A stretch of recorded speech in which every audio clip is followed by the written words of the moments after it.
Day 4. Keep pushing forward, keep going through.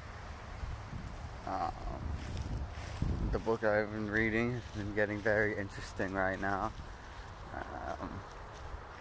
And I can't help but think about things, in terms of the future of the world, where we're headed. And especially with talk about that new CBDC and all that shit, central bank digital currencies, which I think is going to happen here in America, definitely, because, more control, more power, and I always keep thinking, people think, that Bitcoin is the answer and stuff like that, and I mean, there's just so many problems with it, and it's not even just the privacy aspect, which is a huge problem, but it's just not really actually fully decentralized, It's just a few bits of people that are actually mining the thing, because you need really expensive hardware to mine it, and it's not accessible to everyone,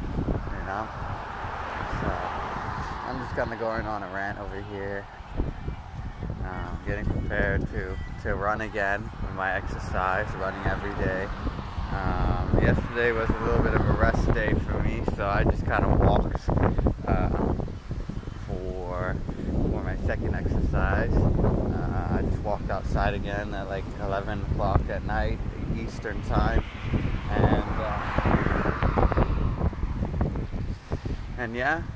but today is leg day, so that will suck a lot.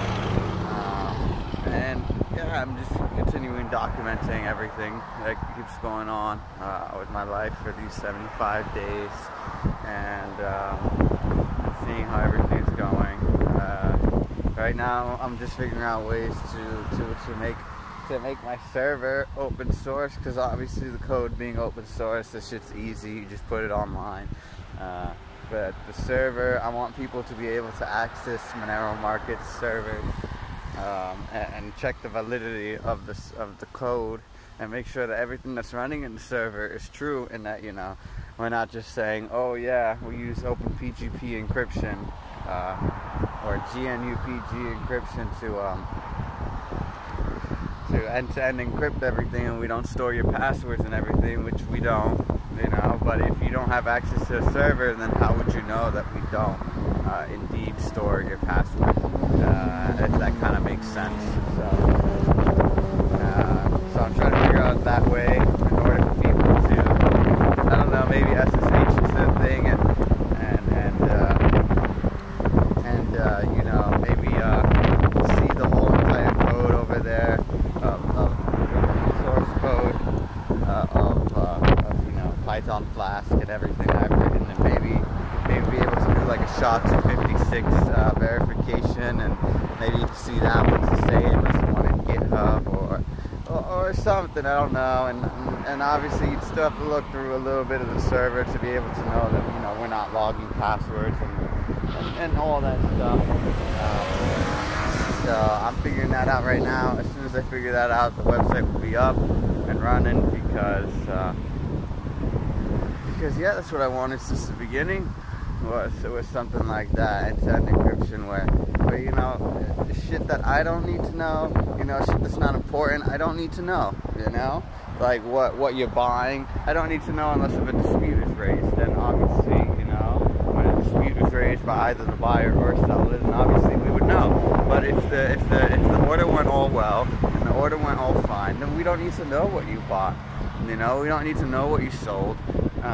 We don't need to know what items you favorited or what's in your cart.